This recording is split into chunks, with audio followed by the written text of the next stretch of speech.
Hey guys, this is Itimi, and welcome to another episode of Home and Away. This is a new series where I sit with some of my friends and talk about what it means to leave, to begin again, and to build something new in a place that still feels like home. This series is brought to you in partnership with Remitly for people who are building across borders. Friendship is such an important part of adulthood. You can do a lot of things without community. You can build alone, you can live alone. And when you move abroad, that becomes even much more important. And so in this episode of Home and Away, I'm going to sit down with one of my friends, Rufus Oyemade. He's an engineer, he's a content creator, he's many things. And we're going to talk about what it has been like building community for ourselves over the last 3 years for him and 4 years for me, and how we are redefining friendship, how we're being intentional, and the things that having great friends and great community has taught us in this new journey and this new phase of our lives. I think that this episode will mean a lot to you. I think this episode will be relatable to a lot of people. So I hope you stay, watch it till the end, and make sure you like and comment as you go. Let's go. So it's been like 4 years since I moved to the UK, and already? Yeah. 2021 or 2021. Almost 4.5 now. That's cool. Yeah, and the one thing that has held me together is community. Yeah. And I remember when I first moved, the first 3 months kind of felt like there was only like a handful of people. And then some of my friends, Elijah, I saw Elijah was cycling on Instagram, so I said, can I come and cycle with you? And so we went from 3 of us cycling, and then our WhatsApp group became like 5, then 10, then 30. Now I don't know where it is right now, but it's just like seeing how much people have grown and how people are now creating their own pockets of community, not just because we're the only ones here, but because we have enough people to do that. And so when I wanted to do this series, I kind of wanted to talk through that, because I think when people move abroad, the two things that come up for them, they're lonely or they're not. And you have to put in the effort to create like what your own community actually looks like. And you've done such a great job of doing it. If you say so. You don't think so? Well, I think so. So, for example, when it comes to loneliness, like I've seen a lot of people complain on Twitter and everywhere on social media, on Instablog, complaining about how boring it is, abroad or living in the UK. And I think for me, I just can't relate. Like, I'm boring. It feels like I feel at home, in quotes, though I'm not home. I feel like I have my people around. I have a community, and I'm grounded in a way. So, how did you create that? Because you just came and bam, it's like me first I was like 20 friends. Well, in terms of how I created it, to be honest, I don't know. I feel like it just happened. So you've been here for 4 years, you said. I've been here for 3, moved in 2022, and I feel like for the first 6 months or thereabout, I stayed with a friend in Newcastle. So I went to school. We went to school together. So it was kind of like a safe landing. Let me put it that way. So the first 6 months was like that. But then we had to leave Newcastle, move to another part of the country. And one of the things we considered was in terms of community. Like when my wife and I were concluding that we were going to go for Birmingham, we went for Birmingham because it's central. So for example, if I need to come down to London, it's a train down. If I need to go up north, it's a train down. Everywhere feels like 2-3 hours away or thereabouts because of how central it feels. Just so that I can visit friends if I need to, And I think that conscious decision kind of helped. Then every other thing I've built in the city, like since then, playing tennis and people I see in church, it's just, I think it's based on interest. The kind of interest I have, and church, for example, the church family, and interest in tennis, and all that. How do you think that moving to the UK has changed you, or what has it taught you about yourself? There is still a full life out there to live. I didn't know anything about tennis in Nigeria. Like, where is even time for tennis? Like, you're either working or spending time in traffic. But moving here, I feel like I have so much time to explore so many other things that I'm now enjoying. So, for example, one of those things is besides tennis is content creation. Back in Nigeria, my Instagram is basically as a normal person using Instagram. You're just using it to document, those moments when you post a picture to Facebook, you're at an event, Happy New Year, you make a post, those kind of stuff. But moving here, there's enough time and opportunity for me to actually express my creativity, for me to say, oh, I can actually start doing this now. And I think that's been super helpful. So I didn't know I'm this creative, or I didn't know I like this version of me. Because this guy, you know, when I see people set up camera in the past, I'm like, that thing must be hard, you know, setting up mic and all of those things. But I do it now without thinking about it, you know. Or when I see people place a certain sport, I like, that must be hard or that must be difficult. But I didn't know at the time that probably what I was struggling with is with access and environment. I'm now in a place where I have access to tennis court if I want to, and it's just very easy for me And to other equipment you can come yeah, tomorrow. yeah, you know. So I think it's changed me in a lot of ways. I didn't know. I mean, 3 or 4 years ago, if they said I'm going to be playing tennis every, you know, like twice a week and even through winter, because we played through winter last year, I'll probably say, nah, I don't think so. What is tennis? But I picked it up with a friend and started posting about it on Instagram. My friend saw it, a couple of people living in the city saw it. Joyce is one of the people that saw it and said, oh, tennis, let's go play tennis, you know. Showed up, and like that, we have like a community, you know, every other, well, in summer, it is winter that you see the dedicated guys. Yeah, you that's know? what it proves. But in summer, you see a lot more people on the court, you know, trying to play. And living here has actually changed me. I feel like I'm a different person. This is not the version. I like this upgraded version. I feel you on that. I think the way it has changed me is that one, travel. Yeah. The first, Oh yeah. yeah. The first time I left Africa was to move to the UK. I've been to Ghana. In fact, in fact, I went to Accra the first year, the second year, the third year. That third year, I said, God, it's not only Accra. I'm not joking. And all of them was Google that was carrying me. I was like, it's Ananyali. I was like, God, it's not only Accra. I have to go somewhere else. And so the very first time I ever came to Europe was here. And then my friends and I went to Thailand for my birthday a few weeks ago. And when we were at the airport, we're now doing how many countries have everybody been to. I've been to 20. Oh, that's cool. And on every continent except Australia. So I've done Asia, I've done North America, I've done South America. Did you go in Australia? Except Australia and Antarctica. Oh, sorry, Asia. I wanted to ask. Thailand. Oh, that Thailand. was the trip. Oh, yeah, so it was Thailand. Cool. Oh. I've done South America, which was Mexico and Brazil. I've done North America, US, Canada. I've obviously done Europe. And I'm just like, 4 years ago, I had only been to Nigeria and Accra. Oh, yeah, that's good. That's yeah, good. and there's so much, I think, change that happens in your mind, even unconsciously, when you begin to see places and just see what is possible and see culture. I think that's kind of like the biggest change. And now I'm a person who travels. I'm a person who understands what the currency of exposure and meeting people is. So I like this version of me. Yeah. There's also the part of me that I realize now how much I need community. I don't know why I didn't think about that in Lagos. Yes. Not just because I had family there. We're just existing. But now there's just there has to be community. Yeah. Like you have to find people, you have to like be with people, you have to like do games night, you have somebody invite you, have to like show. It's just it feels like a need than it ever felt for me before. A friend of mine, we're talking about friendships. We're talking about people with different caliber of dreams, and how some people, their dreams are small and some people, their dreams are big. Yeah. And there's no argument about that. My theory is people can just have whatever dream they want to have, and that's okay. Thinking about my life. What kind of dream do I have?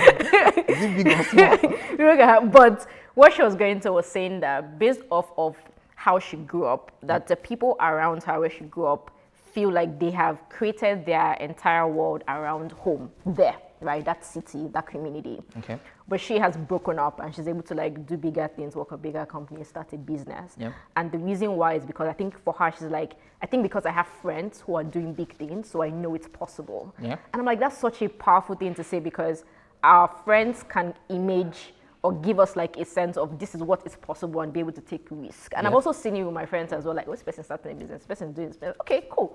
It means that I can. How has that shown up for you? Or if it has? The example that came to mind is that readily comes to mind is content. For me, like, if you asked me a year ago, 2 years ago, that what is my goal as a content creator, I would say it's to be like Itimi. I'm telling you. I am telling you. He's bigger than that dream now, that's what he's saying. No, I am not even bigger than that dream. I'm not even there yet. And what I mean is, when I see you, And I think of content creation. I'm thinking, I just want to be able to build an audience and have an influence. And when I say influence, these are the things I believe you have. And when I'm saying this, I'm not saying the influencing, like Yeah. pushing stuff in people's face, but in a way that I'm able to maybe share something or share my life and, you know, help people somewhere that I'll probably not meet, help them navigate their own, you know, just influencing them from afar, you know, that kind of stuff. And I feel like content gives me the opportunity to do that, right? So to answer your question, content is that thing for me, right? When I see what you do, when I see what other people do, I think of, that's actually possible. I can do it. I wasn't comfortable in front of camera when I started out, but eventually I got to that point where I feel comfortable. And it's not just me, right? I have friends as well that by virtue of spending time together, they are picking up their camera to do stuff, you know, just by being in that space. So it's almost like me having the courage to do something is helping other people the somebody permission to. somewhere to also do the same, you know, just like, this person is doing this thing. By the way, I saw you take content creation seriously, and I'm like, I'm slacking. I'm dead serious. No, I feel like I'm slacking. Because I'm like, I need to do a challenge. That was last year. This year, I don't know, for some reason, I just feel like I'm slacking. But yeah, I think content creation is that thing for me where I see people that are not far off doing what I want to do, and I'm able to, like, yeah, I can reach these people. The fact that they can do it means I can do it as well. And in my own little way, the courage that I'm using to do it as well is also encouraging other people as well that are probably at a lower level to also step into, you know, that mindset that they can do it as well. So yeah, I think that's really helpful. When you think through like people, community, friendship, how does like safety or the concept of like staying safe and helping each other remain safe, what does that look like? Feeling safe in community. The first thing which I look forward to, which again, my wife will always almost fight me for it. Like, she feels like I'm too trusting.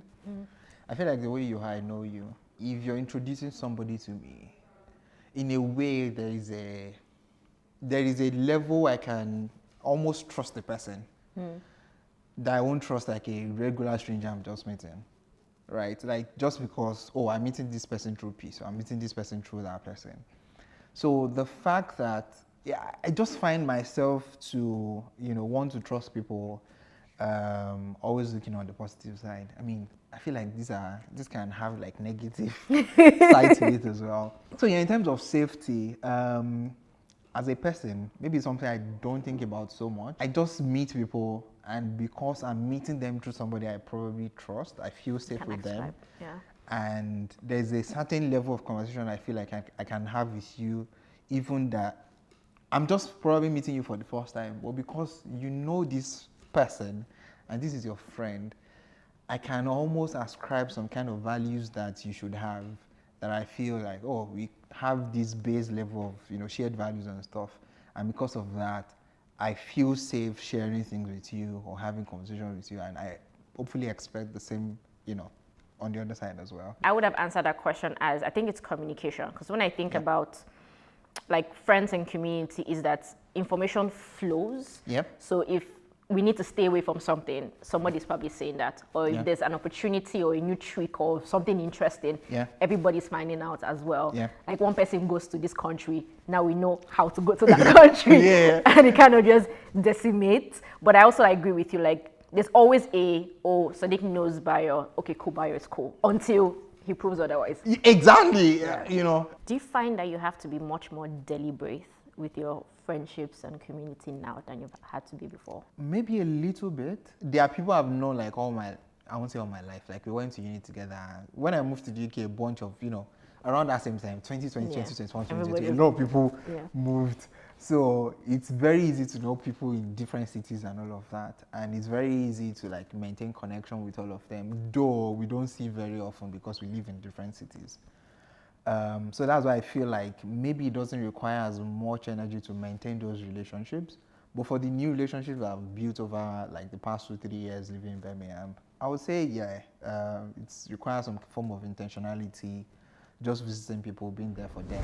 One lesson that friendship has taught you? Probably that you can't do life alone, especially in this part of the world. I mean, we have community back at home in Nigeria. I mean, before moving here, but moving here makes it more. It's Yeah, so yeah, jarring you can how you see. can't be by yourself. Yeah, because it's kind of it's a very courageous thing to uproot yourself from a country where you probably grew up for like 20 years or more, and moving to somewhere you don't know anybody, and you're new, you're trying to find your way. But the fact that we have people around kind of makes it easy.